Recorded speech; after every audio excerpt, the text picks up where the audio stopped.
Good evening, everyone, and thank you for turning out to learn a little bit more about the National Science Foundation Graduate Research Fellowship. I'm going to wait another minute or two because there are quite a few people who indicated that they were interested in attending this session here. We will get started in just a few minutes.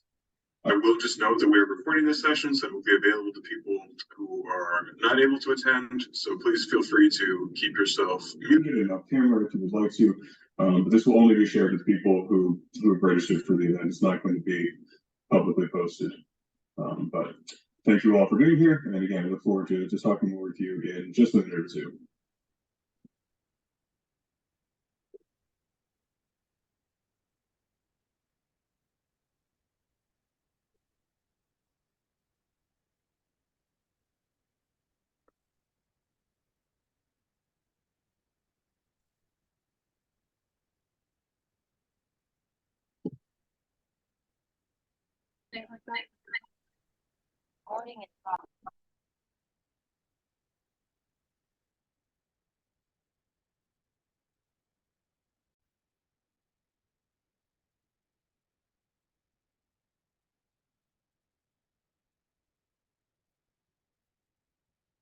Yeah, one more minute, and then we will go ahead and begin.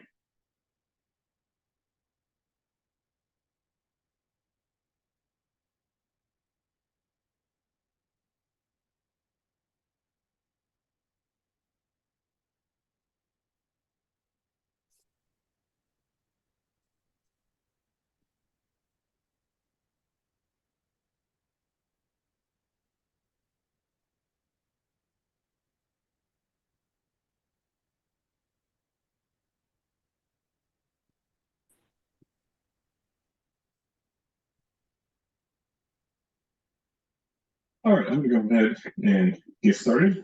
Again, thank you all for taking time on this rainy evening in Columbia to learn a little more about the National Science Foundation Graduate Research Fellowship Program. For those of you who have not had a chance to meet with our office or interact with me, my name is Matt Kloppenstein. I'm the Assistant Director of National Fellowships.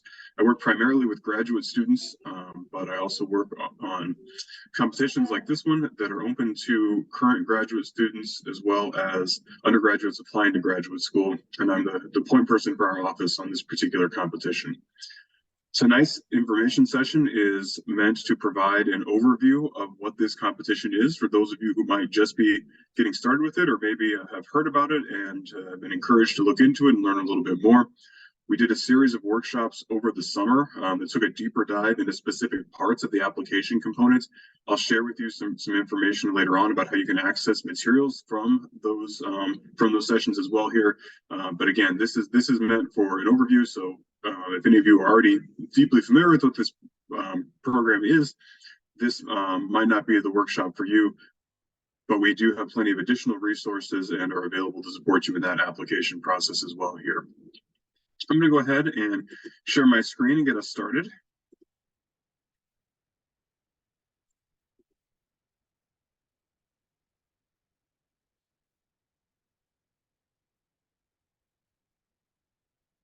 All right, can everybody see that?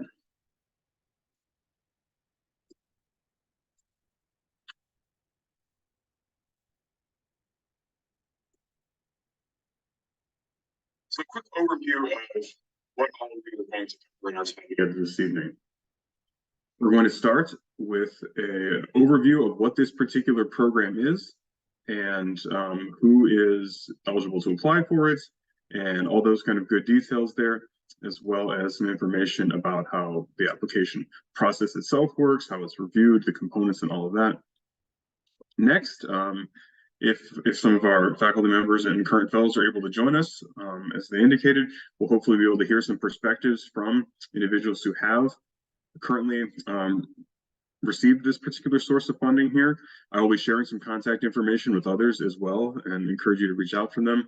And then I'll be telling you a little bit about how the National Fellowships Office is able to support you with that. And then I'll end by giving you some materials that will help you start some brainstorming if you haven't already had a chance to do so. And then of course, I'll make sure that there's time for questions as well. You can put questions in the chat. I will try to keep an eye on it as best as I am able.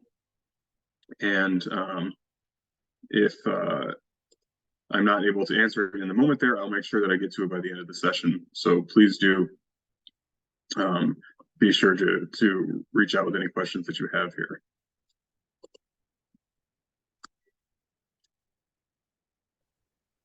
I want to start though with one kind of big piece of advice that I hope that all of you will consider, and that is, if you are interested in a research-based STEM degree program and you're eligible to apply for this opportunity, I really encourage you to do that. If you are a current undergraduate, a rising senior, or an unenrolled maybe alum who is not currently in a grad program but is thinking about it there, I would make the argument that there's really no downside to applying. Because I think that it pairs really well with the graduate school application process. It really complements the work you would be doing to prepare for that anyway. And for those of you who are current graduate students, it's a great opportunity to get exposure to fellowship and grant writing. It's a generous source of funding and can be very useful in helping you advance your graduate studies there. And I think it will be really helpful in terms of clarifying some of your research at an early stage that will help set the stage for subsequent steps in your program and beyond. So I think that there's good reason, if you determine that you're eligible in your field and everything else there, to go ahead and apply for this opportunity beyond just the prospect of getting this particular source of funding. So what is this award? What does it provide? It is a 3-year funding package that can be used over a period of 5 years. So that's what I mean by saying that it's a 5-year award. What that means is that you have some flexibility in terms of how you would use it. You can take funding 1 year, you can choose to accept a different funding source another year potentially, if maybe your department has some money or you get another award, and then you can designate a different year when you're going to receive that support. So you have 5 total years in which you can use these 3 years of support. And what you receive as a fellow is an annual stipend of $37,000. That's yours to use for living expenses and just your own individual needs there. There's also an educational allowance that is given to an institution. And I do want to clarify, because I get questions about this sometimes. Any university that is accepting this particular fellowship has to agree to take this amount of money to cover tuition and fees there. So if the tuition and fees of the university you're going to is higher than that, you are not going to have to pay that out of pocket. So you don't need to worry that if you get this award, it's not going to cover all of your tuition. That's an allowance that goes to the university, and the university, as a condition of being able to accept the award, has to say that they will take that and not charge you any additional fees beyond that. So that $16,000 just means, for your purposes, that tuition and fees would be covered, and then you would still have that stipend for your own personal expenses here. This is an award that's flexible. It's not tied to a particular institution. It's not tied to a particular PI, and it means that you have the ability to propose whatever research project it is you're interested in, and you can use it to pursue an eligible degree at any institution in the United States that is accredited and not for profit. And so that means that if you're currently applying to graduate schools right now, that you can apply to wherever it is you want to, and then if you are offered this award, you can take that funding with you to any of to that institution of choice there. If you're a current master's student and maybe you're thinking about going to a different institution for a PhD, you could take that funding with you if you were to transfer from one institution to another. So there's a lot of flexibility with it as well. And there's no sort of service requirement, as the case sometimes with government funded awards, where you might have to agree to work for a federal agency or something for a period of time. So there's a lot of flexibility, and it's a portable award here. And that's what it covers in terms of the main benefits. The next thing I want to clarify is the general eligibility for this particular award here. So one thing is important, and that is unfortunately a barrier in some cases, that you do need to be either a U.S. citizen, a U.S. national, or a permanent resident. If you are not, unfortunately, you cannot apply for this particular award. I would encourage you to reach out to our office and to me in particular. I'm happy to have a conversation to help determine what other options might be available to you, because there are sometimes other funding depending on your field and some other sort of factors there. But that is one important piece of eligibility information that I do want to make sure everybody understands.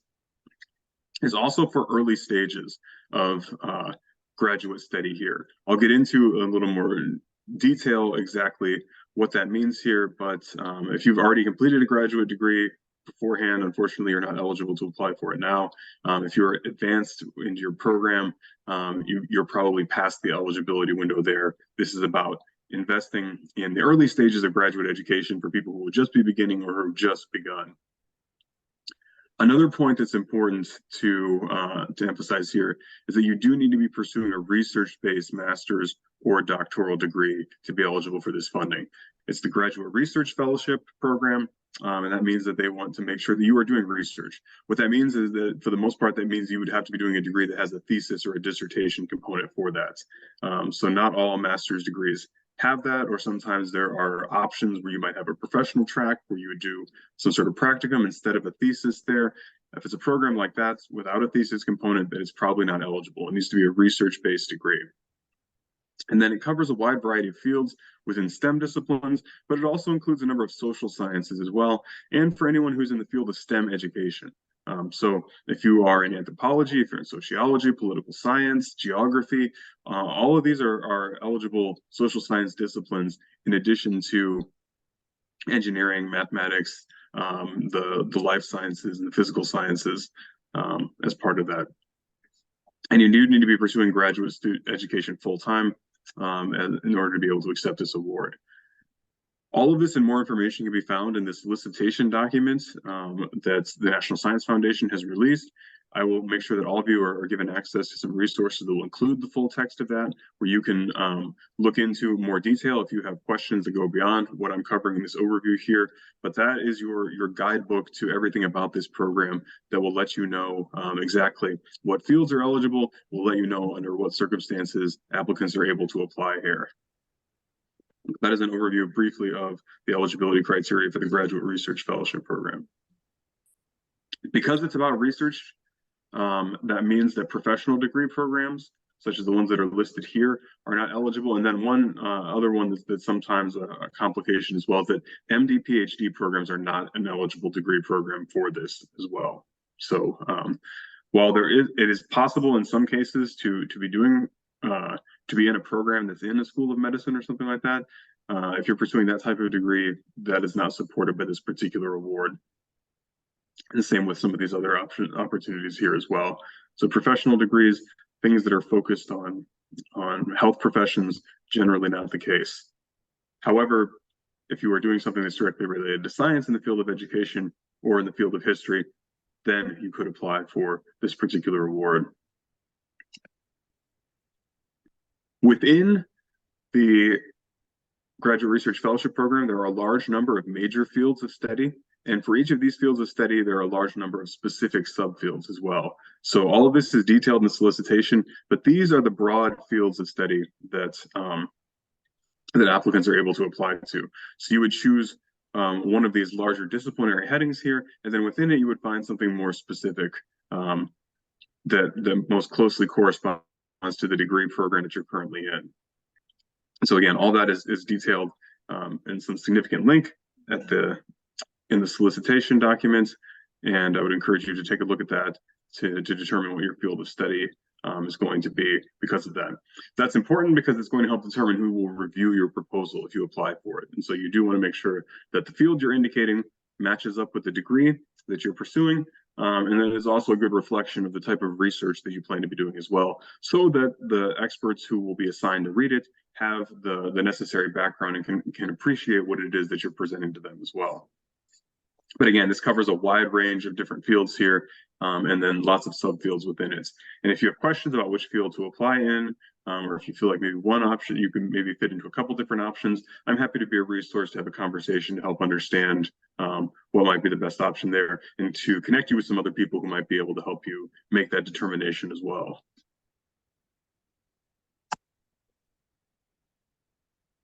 So within all of these different disciplines that might be eligible, there are certain types of research that are not eligible for funding.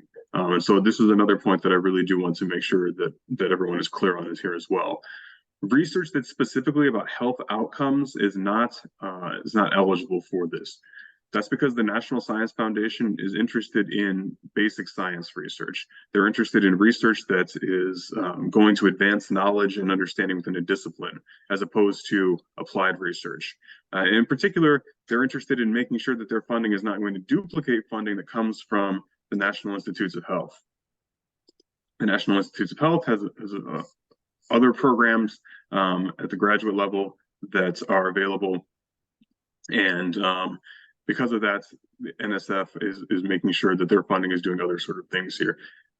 That does not mean that if you do work that might have some relationship to health, that's ineligible. So I do want to clarify that. It doesn't mean that you can't be doing anything that has a health-related focus there. But if the primary purpose of it is something health-related in terms of trying to diagnose or treat a particular condition, then it's probably not going to be eligible there.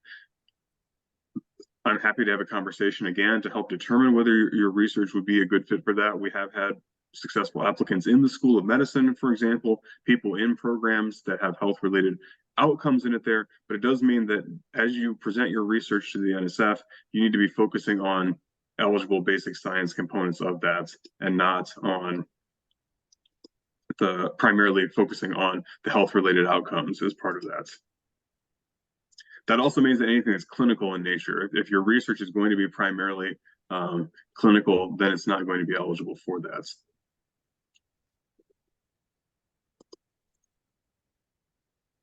There are a couple, and I mentioned this before, different ways in which you can be eligible to apply for the NSF GRFP.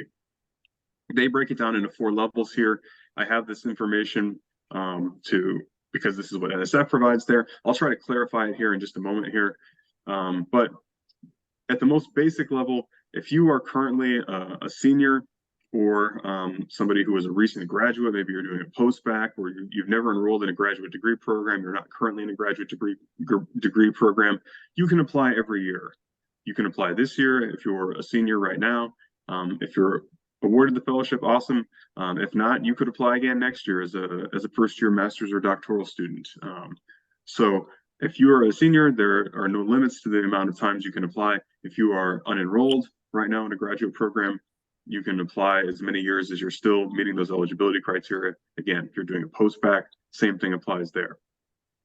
If you are a current graduate student, then you can only apply once, and you need to do it within essentially what the first 3 semesters roughly of when you can apply. If you have started your first graduate program this fall, you could apply this fall or you could apply next fall. That's basically what it means. Things get a little more complicated if you started in the summer because of how NSF counts years. They consider the summer to be the final semester of an academic year. So by their calculation, if you started this summer, technically, if you waited till next fall to apply, you would have done too much graduate study in their view. So if your transcript says that you started enrollment here as a student summer of 2023, you would need to apply this fall to be eligible. Otherwise, you probably would not be in the next year. If you're starting this fall for your very first program, you could apply this fall, or you could apply next fall. That's basically how this eligibility works here. And if you've previously earned a graduate degree, then you would not be eligible. It needs to be within the first year, basically the first 3 traditional semesters of your first graduate degree program in order to be eligible to apply for this. I know that's a little complicated. Again, happy to answer questions about specific situations. I know that this sometimes gets complicated. I get a lot of questions every year around this, but again, if you're a current undergraduate, no limits. If you're a graduate student and this is your first graduate degree program in your first semester, you can apply this fall, you can apply next fall. If you started at any point earlier than the fall semester here, then you would likely have to apply this fall, or you would not be eligible for it because there's a limit to only applying once you're currently enrolled as a graduate student. So that is the eligibility in terms of the timing of your education when you're eligible to apply for this particular program. Let's talk deadlines here. The deadlines are the 3rd week of October. This is usually the case almost every year. The way this works, though, is that the specific date that your proposal is due depends on the larger disciplinary field that your application is going to be in. So if you're, say, in biology, one of the life sciences, October 16th is going to be your deadline. If you're in an engineering field, October 19th will be your deadline. So your deadline will be dependent on the particular larger field of your application there. And for each of those dates, the deadline is 5 p.m. within the time zone that you're applying from. And there's an online application. There's a portal that you can find linked from the NSF GRFP website where you will submit all of your materials there. As part of your application, you have to have letters of reference submitted as well. Your recommendation writers have a week past the final deadline to submit their materials there. So they have until October 27th at 5 p.m. Eastern time. I'll say a little bit more about recommendations in a moment here, but those are the deadlines. And so now is really the time to get started because things are coming up here.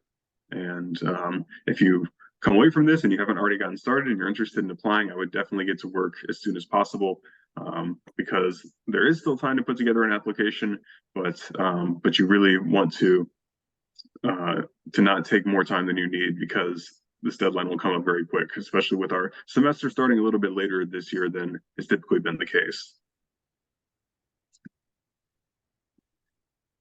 In terms of the overall timeline of what this looks like here, the deadlines after you apply in October and after your reference letters are due, if you are not a current graduate student, then the next thing you're going to be doing is applying to graduate schools.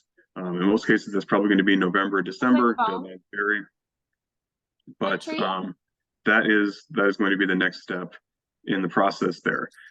Reviews of proposals for NSF are taking place typically in the winter, and then offers are made usually late March or perhaps early April. And then you have until May 1st to accept the award and determine whether you're going to take a year of funding for your first year or take a different source of funding for that first year. And then the fellowship year will begin the following September. So that's kind of the cycle for this year. And that's why if you're a current undergraduate, I think it pairs really well with graduate school applications because the work that you're going to be doing on this application to clarify your goals, to clarify your research, is really the same sort of things that you're going to be reflecting on when you're writing a personal statement or a statement of purpose for a graduate school application. And that just means that you'll already put together some solid materials in late October, a month or so before you're going to need to submit your graduate school applications. So it really complements that work. And that's why I say, if you're planning to apply to graduate school in an eligible discipline, in an eligible degree, then it doesn't hurt to submit a GRFP application. It's only going to make that grad school application stronger. And best case scenario, you get a really great source of funding that is also an impressive CV or resume line item as well. So what all goes into putting together a material, an application for the GRFP? As far as fellowships go, particularly graduate fellowships, there aren't that many components to it, and the documents themselves aren't that long. That doesn't mean that it's easy. In some ways, shorter statements are sometimes the hardest to write because you have to really be intentional with your word choice, with the details you choose to include. But what you're going to do is you will create a application within the online portal system where you will input some personal information and some resume CV type information. You don't have to upload a resume or a CV as a separate document, but the kind of information that you would include on that, like research experiences, like internships or work experiences, awards, honors, publications, things of that nature, you'll input it there. You'll also be inputting transcripts of your previous education and any current work that you're doing right now. You'll be including letters of reference as well. You need a minimum of 2 letters of recommendation to have your application considered. You can have up to 3 that are read, and we strongly recommend that you get 3 if you're able, because you want to have as many voices to speak to your qualifications and preparation for this particular opportunity as possible here. And then in terms of what you're going to be writing for this, you have 2 statements. The personal relevant background and future goals statement, which is 3 pages. I'll just refer to it as the personal statement for short here. And then the graduate research statement, the research statement proposal, which is 2 pages. I'll unpack what goes into both of those statements in a moment here, but these are all the materials that you're going to be submitting. And so I will say that If you have not already been in contact with potential recommenders, that would be one of the first things that I would do, is that I would reach out to individuals who would be good recommenders for you, who can speak to your research qualifications and experiences, your aptitude to do well in graduate school, your ability to make an impact, and let them know you're planning on applying so that they have time to plan for this. They have time to have a conversation with you, and learn a little bit more if they need a little bit more context or details, so that they can write kind of strong, detailed letter that will be most beneficial to your application. You put together all those materials. How is it going to be evaluated? National Science Foundation uses 2 evaluation criteria. I'm going to give a brief overview of them here. We did a separate workshop back in June, specifically just about the evaluation criteria. So when I give you links to access some of that later on, I would encourage you to take a look at that, because we get into much greater detail about what all of this means here. But quick overview here. The 2 criteria are intellectual merit and broader impacts. And this first current one, intellectual merit, is what is the potential of the proposed activity to advance knowledge within its particular field or across different fields. And I encourage applicants to think about this in 2 ways. What is the intellectual merit of the research that you're planning on doing as a graduate student? How is it going to advance knowledge? How is it going to address unique challenges or questions, help lead to better understanding of fundamental phenomena, resolve debates or whatever in your particular field? And then what is the intellectual merit of you as an individual?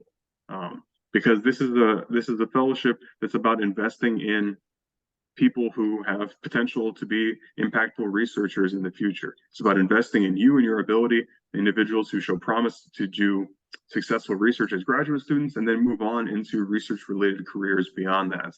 And so they're interested not just in the intellectual merit of your research itself, why it matters to your discipline or to other disciplines, but they want to know, what is your intellectual merit? And what does that mean? That means, what are the qualifications, skills, abilities that you're bringing to the table in terms of demonstration of your aptitude to do well as a student, strong grades, having taken advanced coursework, any sort of research products that come out that you have been able to produce in terms of poster presentations, conference activity, contributions to publications. All of that is evidence of your intellectual merit. Also, research is the name of the game with this particular fellowship opportunity. So what is your research experience? Have you had a chance to get involved in it? Have you learned certain techniques? Have you had an opportunity to contribute and work as part of a team or in a lab environment, if your field is a field that does work in that particular way there? Have you had experience communicating and sharing research? Have you been able to take initiative as part of your work there to overcome problems, to come up with novel solutions, to recognize opportunities, and to be able to really think like a scientist, because that's what this opportunity is about. So your ability to show that kind of intellectual curiosity, and that ability to imagine impactful research is really what the intellectual merit criteria is all about. In addition to, what is the merit of that particular research in and of itself? Why is it important to the particular field that you're applying to? That is the first of the evaluation criteria. The next one is broader impacts. And again, I encourage you to think about this in 2 ways. What is the broader impacts of the research itself? And then what are your broader impacts? You as an individual, how do you make an impact beyond just your academic and research activities here? NSF uses this language of benefiting society or advanced desired societal outcomes, which is perhaps a little bit of a clunky phrase, but they understand a number of things that can fall under this particular heading here. It can mean how the research itself might have some sort of social benefit. This is where, if you do have anything that might have a health-related benefit, you could touch on it there as a broader impact of that research, even though you would be centering the intellectual contributions of that research to your discipline in the proposal there. It might mean how your research has potential impacts for the area of public policy, or might benefit particular communities, or have potential impact for industry.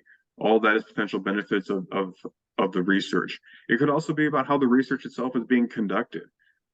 Will doing the research provide opportunities for mentoring and support for other people in the sciences, particularly people who might be from backgrounds that have been historically excluded or underrepresented in scientific disciplines? Will there be opportunities in that research to share some of those results in forum outside of academic context there? Presentations in schools, interactions with community groups, sharing about public science, through campus organizations, through personal blogs, social media, things like that. And that also ties in with your potential for broader impact. How do you get involved? How do you make a difference? How do you mentor and support and include and teach other people? How have you had opportunities to perhaps share about science or encourage other people to be involved in that? And so they're looking for evidence of that, things you've done in the past, things that you're planning to do in the future. How are you going to be involved as a graduate student beyond just contributing to the work of your laboratory or conducting your research, whatever that might look like in your particular field? So think about the examples of things that you can be involved in, things that you've done in the past that provide evidence that you're likely to keep doing those sort of things into the future, because that's what your broader impact looks like from the perspective of the NSF's criteria here.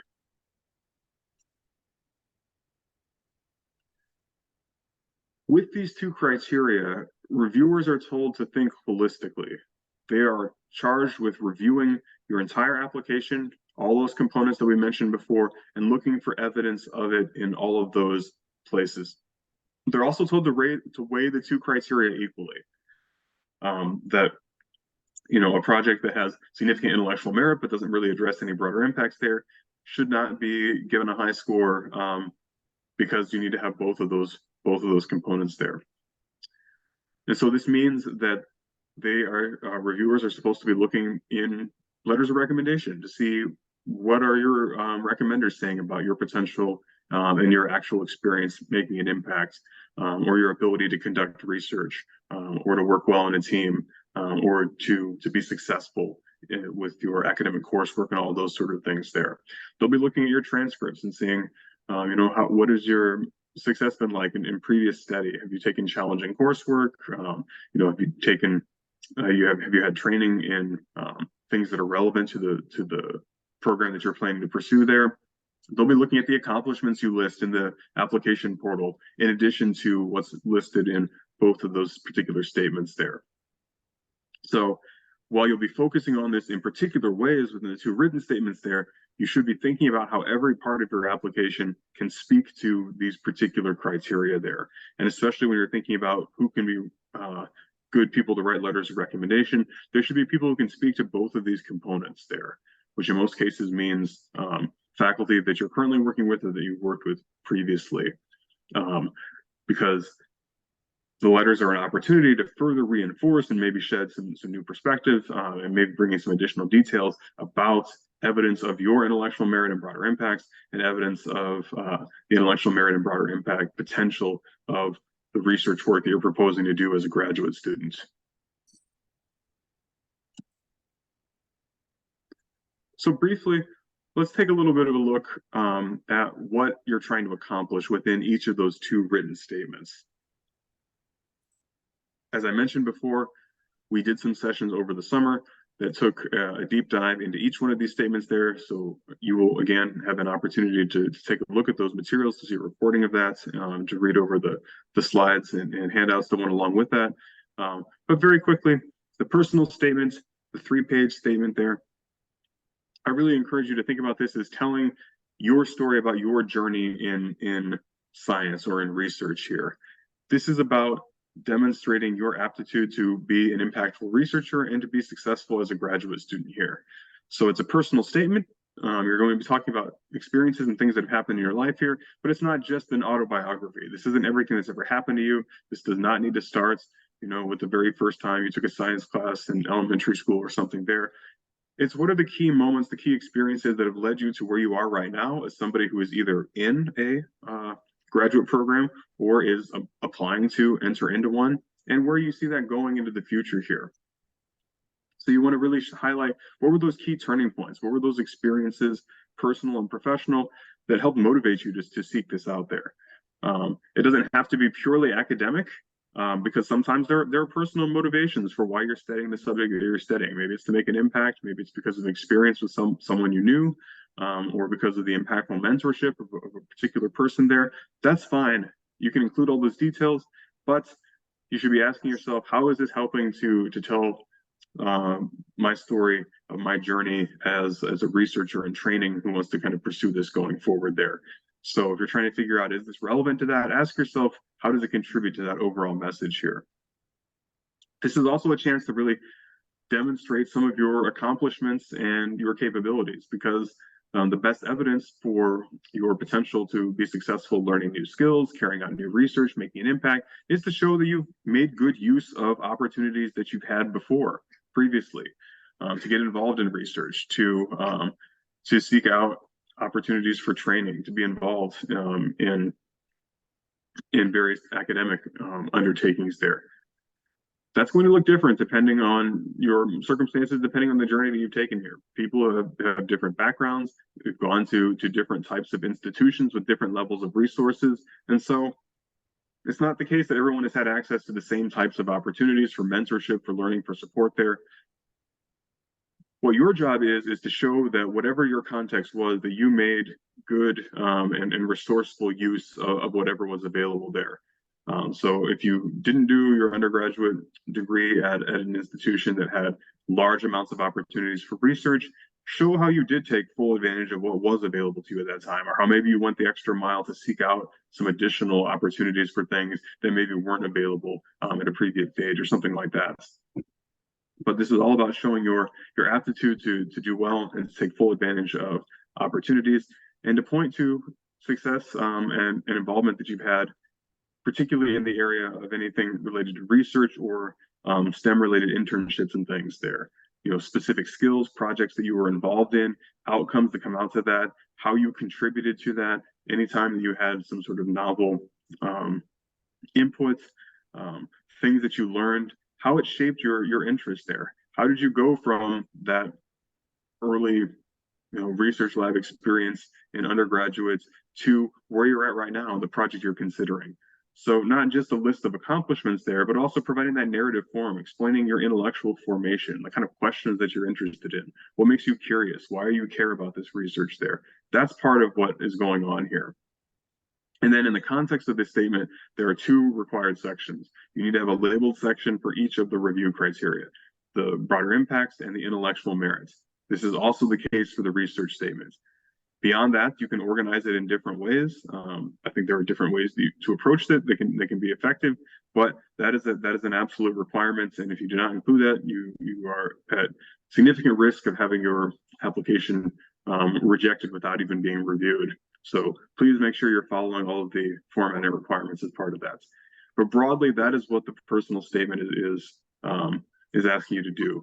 Telling your story, but telling your story in science, in research, how you've gotten to where you are right now, and where you see that going into the future. The research statement is a little different. This is where you're proposing a project that you could feasibly carry out as a graduate student. In many cases, this might be the project that, if you're a current graduate student, that you're already working on, or that you came into graduate school intending to work on, having been in conversation with your potential advisor or PI. For those of you who are current undergraduates, this might be a project maybe that you're proposing that might be an extension of work that you've done as an undergraduate. A thesis project, an independent research opportunity, work that you've done as an assistant in a laboratory there that you would like to extend in some way. It's not something that you are committed to doing. This is not a research grant where you're getting money to go fund and do this project here. So what you're proposing, it's not something that has to be set in stone. It's not like if you get this award, you can't change it beyond that, because NSF is investing in you. They want to know that you have the ability to think like a researcher, and you can propose a feasible and an impactful plan for the kind of work you want to do, because that's what scientists do. That's what professional researchers do. The faculty that you're working with are doing that. And so you want to be proposing something that is going to be significant. It's going to make an impact in your field that shows that you understand what's going on. What are other researchers talking about? What are some of the big issues that are not well understood that you're hoping to contribute to, that you understand what research looks like in your discipline. You can identify the key aims and the specific methods that would be appropriate to answer the questions that you're posing, the larger research objective that you're setting out for that. That there's a feasible plan as well, that you would actually have access to the resources, the training, the mentorship, that you would be able to carry out the plan there, that it's not so ambitious that you could never hope to actually finish it as a graduate student, and alternately that it's not too modest and too narrow that it seems like something that could be accomplished in a relatively short amount of time there. So you're trying to strike that balance to, again, demonstrate that you can think like a researcher, that you understand what research looks like in your discipline. You can outline the key steps. You can keep the larger significance of the project in mind there. You can demonstrate how you have the necessary skills, or how you will gain the necessary skills to carry things out there, how you have support from faculty or from the institution that you are attending or that you hope to attend there, and that you can see what the intellectual merit and the broader impacts of that research is potentially going to be here. And as I said before, you need to make sure that you are including both of those review criteria as labeled sections and addressing both of those components there. One other point that I would make about this is that while these proposals will be read by people who are broadly within your field, you cannot assume, and in most cases should not expect, that the reviewers are going to be experts in your particular research topic. So you still need to be writing this in a way that it's clear and accessible enough to people who may not be specialists in your particular aspect of microbiology. Even if other people, even if other who have some general expertise in that field are still your audience there. So that's something to keep in mind. Yes, other scientists are going to be reading this. They will know your field broadly, but they will not necessarily know your specific topic. And so you need to make sure and can't assume that they will automatically appreciate the significance of everything. You need to demonstrate that. And that's part of making that case for the intellectual merit of the research. And you only have 2 pages to do that in. So you have to be very intentional about the words that you're choosing. You need to be very organized and cover a lot of ground in a limited amount of space. And if you're able to do that, then you will have a great starting point for conceiving of your research going forward. That can be really useful for developing a dissertation proposal, for applying to other types of awards later on in your career. And so even though it's only 2 pages, that can be a challenging thing to write, but the work that goes into putting together a really compelling 2-page statement, I think, is going to pay off in a lot of different ways going forward. All right, I'm not sure if we have any of our current students or faculty here. A couple people said that they were planning on coming, but I'm not seeing anyone here at the moment. I will just say at this point then that National Fellowships works with a large number of faculty at the university who serve as volunteers on our campus committee. You'll be getting some information that has the names of those individuals. They are all happy to be contacted. If there's somebody who's in your field or in a field that's somewhat similar to yours or has some connections with your particular field, please feel free to reach out to them with questions or to ask for their input or perspectives there. We also have a half dozen current graduate students who have received this particular fellowship on campus right now that are available as fellowship peer mentors for my office. I will be sharing their contact information with all of you. I would encourage you to reach out to them. Again, they're volunteers. They want to be contacted by students. They're happy to share about their experience. If there's one in your discipline, great. Even if they're not necessarily in your field, I think it's still useful to hear from a student's perspective, somebody who went through this recently within the last year or two, who can tell you how did they plan for their writing? How did they contact potential recommenders? Do they have any tips about what it was like actually inputting all their documents and things in the application system? How did they, especially with the personal statement, tell their story? What were the details that they included? So I really encourage you to take advantage of those individuals. They're happy to help. And I'll share about some other ways you can interact with them in a moment here. But please, in addition to connecting with the National Fellowships Office, in addition to connecting with faculty that you might be working with right now, we are happy to help facilitate those connections to current graduate students here who have this support and can speak about their very recent experience with going through the same process that many of you are contemplating right now. And again, happy to connect you with other faculty who've worked with our office and in some cases have served as reviewers for this opportunity, who can share their perspective, having in many cases helped mentor other students of theirs through this process and ultimately receiving that funding. So that's my little plug for the student and faculty perspective, since unfortunately it seems like our volunteers were not able to make it to tonight's session.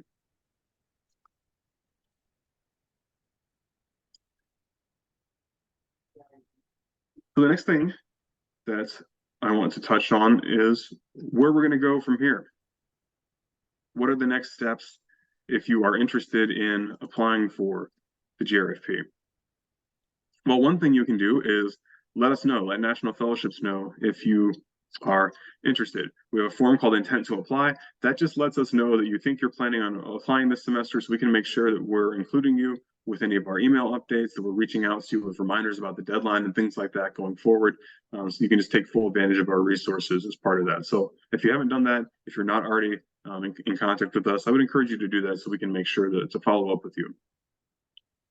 If you have not already had a conversation with a faculty mentor, somebody who's your current advisor, your research mentor, your PI, about applying to this, please do that soon. You will need their support and their input. They will provide you with that discipline-specific expertise to help you with that research proposal. And so these are also people who in most cases will be the letters of recommendation writers that you will want for this opportunity as well. So having a conversation with them as soon as possible to let them know that you're interested in this, to let them know what it is that you have in mind, so that everybody can be on the same page and they can write you a great recommendation and they can give you insight and guidance on putting together your materials there.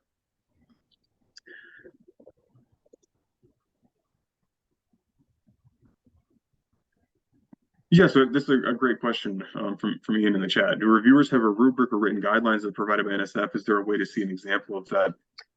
There is a rubric, there is a scale that is used. I go into this in a little bit more detail in the review criteria session that we did previously. Essentially, they have to rate in these different categories the intellectual merit and the broader impact in terms of excellent, very good, good, and I think it's poor or like not demonstrated there. So there are 5 kind of designations there. And technically there's also like a numeric component that's not shared with you that kind of makes some further differentiations around it there.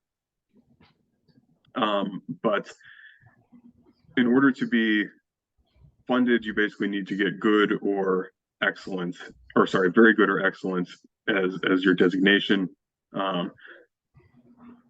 There is also the possibility to receive an honorable mention, which is not a designation that gives you funding there, but it's still a significant achievement and something you would definitely want to list on your resume as well. People who are getting mostly very goods or maybe one good are likely to be considered for honorable mentions as part of that. And so it's this numeric, or it's rather there is a numeric component, but you're mostly going to be getting these designations of one of those things in terms of excellent, very good, good.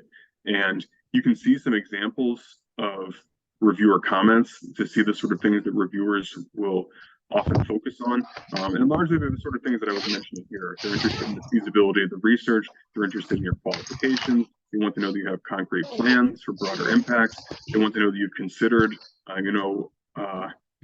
what are you going to do if the research doesn't work out, if everything doesn't go according to plan? Do you have any sort of backup options and things there?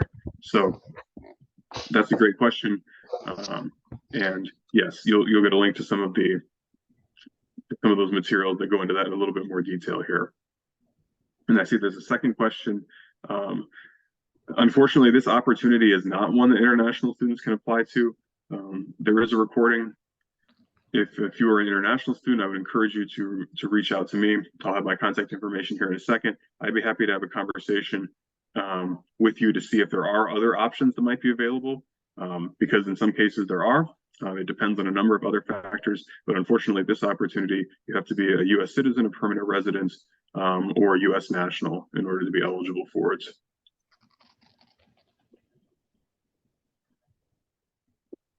I would encourage anyone as well with questions about eligibility to look at the NSF GRFP website. That's nsfgrfp.org.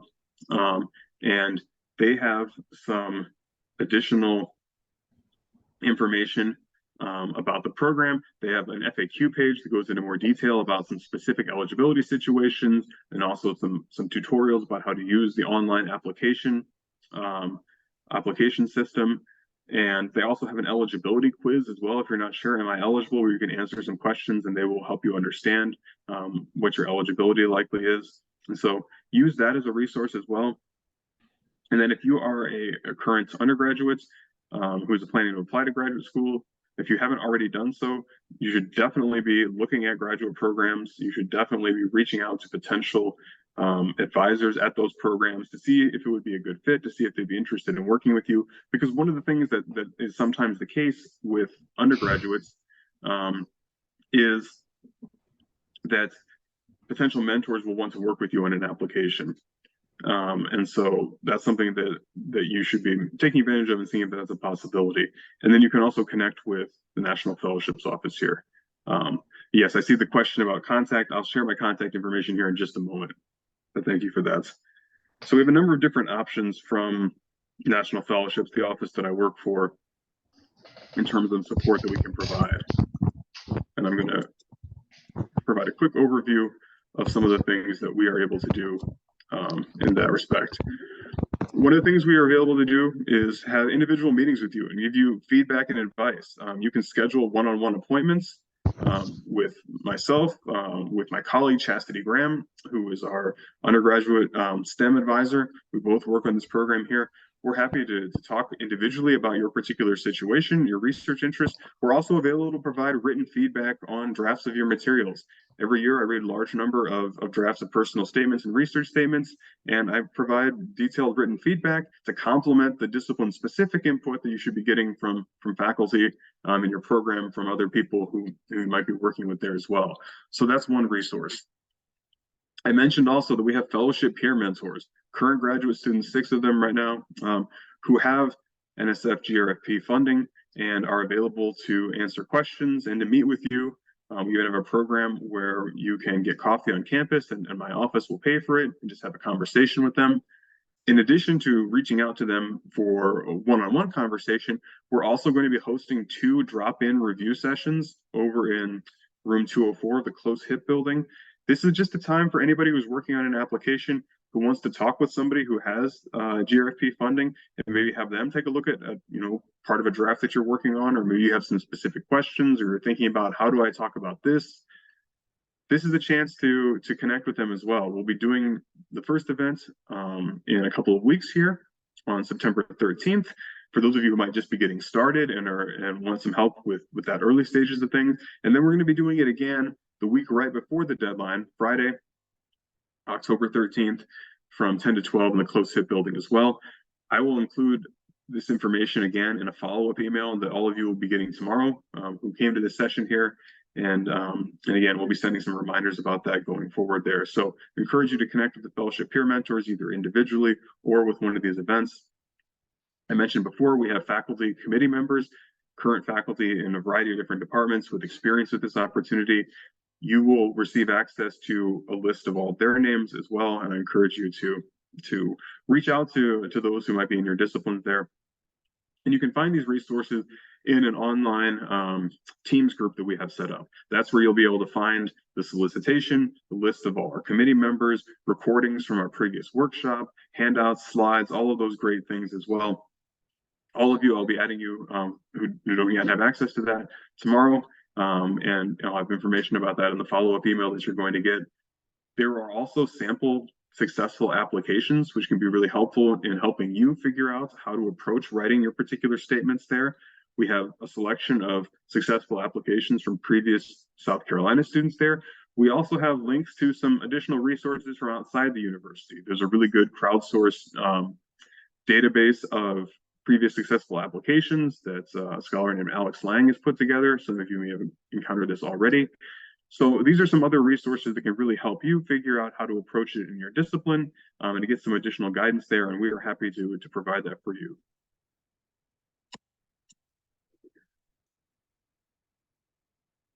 And as I said, if you want to connect with us, we're happy to do that. And the way that you can do that is if you are a current undergraduate, you can schedule appointments through Navigate under Involvement and Engagement and then National Fellowships Advising. Or if you're a graduate student, since you're not on Navigate, you can use calendly.com/grad-fellowships. That's how I do my scheduling. And undergraduates, you're welcome to use that as well. That's the way to schedule an appointment with me. Anybody can use that. Grad students are not in Navigate though, so I do have a separate scheduling that works for it that way. So if you want one of those one-on-one appointments, that's the way to do that. So anybody who wants to have a conversation about a different fellowship opportunity, again, anybody who maybe is not eligible to apply for this one, but wants to know, is there another option there? You can schedule an appointment with me at that link. And I'm happy to talk, learn a little bit more about your current program, research interest there, help you identify what sort of options might be available as part of that. And so as kind of a wrap up here, what are some things that I hope you take away from this? One, if you are applying to graduate school, I think that this is an opportunity that really will help you in that process. That if you can clarify the significance of the research that you want to do, if you can explain your qualifications and why you're interested in a graduate degree and where you see that taking you into the future, that's going to help you with your graduate school application. It's going to make you a stronger applicant. It will make you more competitive for the programs you're trying to get into. So I really encourage you to apply for the NSF GRFP. If you're a current graduate student, again, I think this can be a really useful exercise at the early stages of a graduate program about research communication, about reflecting on the significance of what it is that you're doing that can be useful for building out a dissertation proposal or a master's thesis. It can be useful for generating material that can be applicable to other awards and fellowships and grants that you might apply for later on in your graduate career and beyond. I also want to emphasize, if you're applying this year, you really should start now. Again, October 16th through 20th are the deadlines for this year. That will be here much sooner than it probably feels like right now. The semester just got started. It's a busy time of year, so do not delay. We're here to help. We're happy to have a conversation and connect with you to get you started and to support you in that process and read over drafts and encourage you and connect you with all sorts of people there. But you do need to take advantage of the time that you have here. So please start now, and please let us help you as well. We are always happy to be a resource, to be your cheerleader, to be another support, to help you make your strongest application, to be the best candidate that you can be for this particular opportunity. I'm going to attach here a document in the chat that you can use to do a little bit of brainstorming that's going to provide an overview of some of this information, or a review rather of some of this information that I just shared, and that has some reflection questions, again, if you're just getting started with this, to help you think about what are the experiences that I have? What are the things that could be good pieces of evidence for my particular statements that I'm going to write? So I encourage you to take that worksheet with you. If you haven't already started working on your application, if you haven't started doing some brainstorming, reflect a little bit on those questions. It's meant to kind of walk you through the application a little bit. And again, if you're just getting started with this and you haven't had a chance to think about it that much, and you're thinking maybe I should go make an appointment with National Fellowships, this would be a great starting point to that conversation. You can bring that worksheet with you, have already thought about some answers there, but we can help you take the conversation from there. So that's one piece to help you get started if you haven't had a chance to do so yet as well. I see we have a question here. Yeah, so this is a really great question. A question about who should write the letters of recommendation, especially if you're a current graduate student, you should have a mix from old labs experiences prior to graduate school. I would say two things. One, I think it depends on the stage that you're at. If you are a brand new graduate student here and just started, a week ago, expectations, okay, current second year. Expectations will be a little different than somebody who's a current second year student. If you've already been at the university for a full year, reviewers, I think in most cases would expect to see letters from people here. It doesn't mean they only would have to be from there, but it would be a little unusual if all of your letters came, say, from your undergraduate institution, because you've had a chance to make some connections, to hopefully take courses, to get to know some faculty, to get involved in some research there. With that being said, I always encourage students to think about what is it that the recommendation can speak to. Who are the people who can best speak to your intellectual merit and your broader impacts there? And so in some cases, it might be somebody from a previous lab that you were part of, from an undergraduate institution, or maybe you had an opportunity to do, say, like an NSF research experience for undergraduate, or some kind of summer internship or research experience that was relevant to research, that was relevant to your discipline there. Somebody from that experience might be a good recommendation as well. I would say that the recommenders should be people with appropriate academic qualifications. So in most cases, that's going to mean university professors, but it might mean, if you did an internship in an industry setting with somebody who's a trained scientist there, they could be a good option. But that's because they have appropriate training and are conducting research and doing those sort of things there. So those are the people you should be looking at. If you're a second year graduate student, you should definitely have a letter from some faculty here. If there's somebody you worked really closely with in another setting who can really speak to some key experiences, that's great to include as well. One other thing that I forgot to mention earlier about letters of recommendation that I'll share now as well is that you have the option of requesting 5 recommendations. I said that only 3 are going to be read. You do not get to see recommendations. You don't get to see what the letter actually says for anything there. But what that does mean is that you can ask up to 5 people, and then you can decide which of those 3 individuals' letters you want to actually have go forward. It's anonymous. You don't get to see the letter, but also the people who write don't know whether their letter was selected or not to go forward. And what that means is that you have the possibility to ask a few people.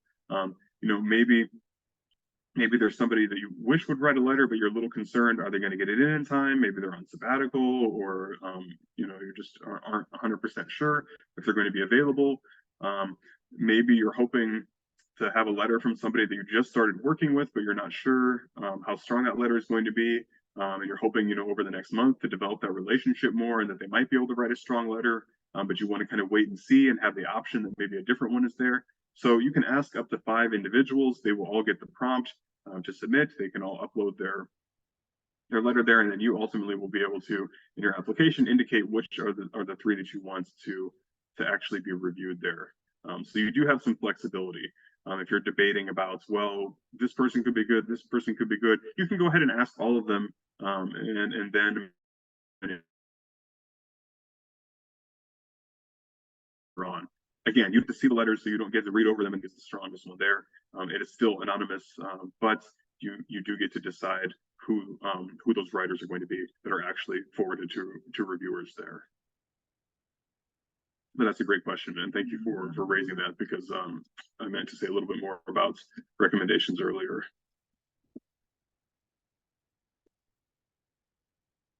Yeah, so we're already asking some questions here. Here's my email address. There's a question about that earlier as well. If anybody wants to get a hold of me, I'll go ahead and quick type that in the chat here.